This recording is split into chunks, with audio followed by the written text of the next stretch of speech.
Hey guys, hope you're all doing well. Now for today's video, I've got something kind of different but pretty interesting that I wanted to talk about. So the world of the Jurassic universe has had a lot of different stuff added to it over the years. Originally, if you only go by the first movie, there's just one dinosaur island, just one InGen laboratory, and just one trip to Costa Rica that was made in order to visit Jurassic Park. However, when you get to the Lost World, you learn a whole bunch of new stuff surrounding the canon of the franchise and how it all changed the world we first saw in 1993. In both of the first two movies that were directed by Steven Spielberg, there exists a pretty simple formula on how our protagonists actually get to these dinosaur islands. We meet who's been invited, we go from one place to another, and then finally, we reach our final destination. And you know, speaking of Steven Spielberg, another formula that he pretty much defined happened to be the trips taken in all of his Indiana Jones movies. You know, the points in the film where Indy actually gets in the vehicle of some kind and travels all over the world? Well, for today's video,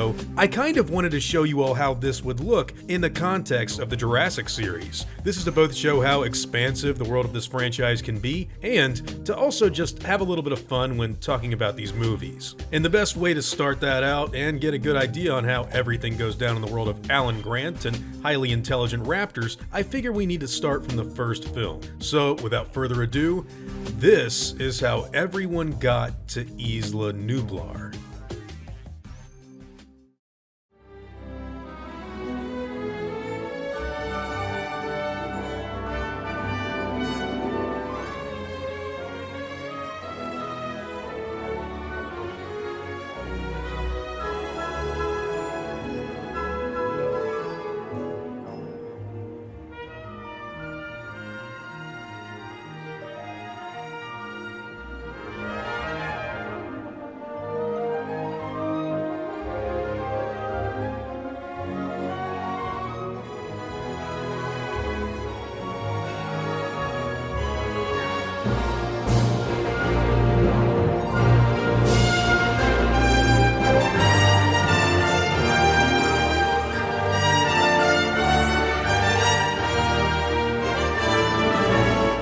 So interestingly, it looks like Alan and Ellie's trip to Nublar took a pretty short amount of time. They go from digging up a specimen of Velociraptor Anteropus to flying out to Costa Rica in only 10 hours. And hey, Hammond paid them $150,000 to do it, so that couldn't have been too bad at all, could it? But what about the Lost World? How did everyone's favorite chaotician get to Site B? Well, for starters, he went to go see Old Man Hammond in that massive mansion in New York.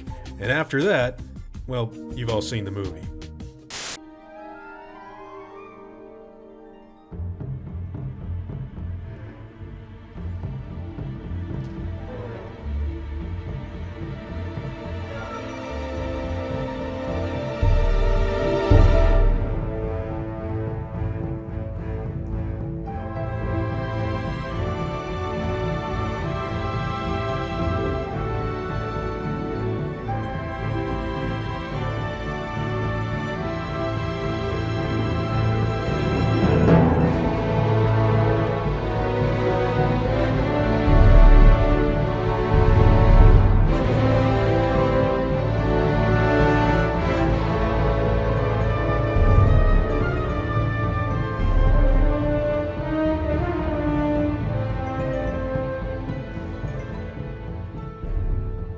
Now, unlike Jurassic Park, some of the travel to Isla Sorna was actually done by boat, which I guess in and of itself would have been 10 hours, or essentially the same amount of time it took for Grant and Ellie to get to Nublar in the last movie. This trip would be kind of longer though, since there happened to be some extra setup to get there, and of course due to the fact that Isla Sorna is a part of Los Cinco Mortes, which is further away from Costa Rica than even Isla Nublar was. Now, I'd like all of you guys to know that everything, all of the map graphics, the actual research to get to and from different places, and the music edited in these segments themselves was actually done by a friend of mine named Michael Mangione. He's someone who I've had the pleasure of talking to for a while now, and his insight into this sort of stuff is really, really expansive. So a big shout out and thank you to him for doing all of this awesome hard work. Seriously, dude, this is some pretty deep stuff. Now, I know that some of you may be wondering why the travel explanations stop at the Lost World and don't go any further. Well, there's some interesting stuff I want to touch on about all that. that. There is a reason JP3 isn't in here, and I do want to talk about that in a completely separate video. I don't know if I can technically call it a mistake, since it's so out of left field, and there happens to be some new info that I learned about the production of that film that could technically help explain what's going on there, but again,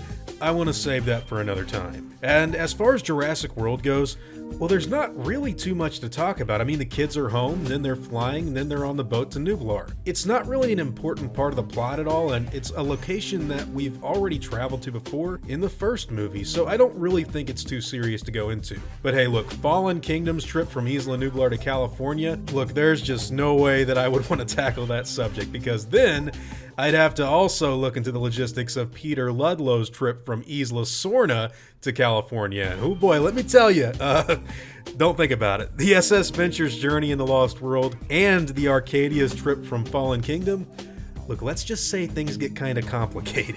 But hey, as far as the trips to the islands in the first two movies go, I thought this was a really cool way to examine those films. And once again, I want to thank Michael for doing all of that hard work, because it really does go a long way. Also, I wanted to bring up the fact that Michael actually wrote a book that he's just released, and I want to promote it here just in case you guys were interested in checking it out. It's called The Third Unit, and it basically details his work on the opening crew of the Universal Orlando ride Revenge of the Mummy, which is some pretty awesome stuff. A link to both it and his Etsy shop will be provided down in the description below. You see, Michael has actually worked at the Universal Orlando Park for nearly 20 years, and I had a whole trip planned to go out to the Jurassic Park ride and experience it for the channel in order to compare it to the new Jurassic World ride in Hollywood. But of course, that all changed when DX took the world by storm a few months ago. Anyways, we hope you all enjoyed this video and had a good time. If things turn up in the next few months, then who knows? Maybe I'll still be able to take that trip to Orlando and do another Jurassic vlog for you all. But for now, this video's focus is on the adventures of Sorna and Nublar, which hopefully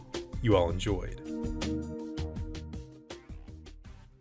Now before I go, I'd like to thank all of my game wardens, as well as all of my InGen executives. I'd also like to thank all of my park workers and InGen hunters as well. Guys, it seriously means the world to me that you all continue to support what I do, and I never want you to ever forget that. Now, I'd like to thank you all for watching today's video, and hope that you all enjoyed the content. If you feel like I deserve it, I'd appreciate the like and hope that you'll consider subscribing if you're interested in hearing from me again.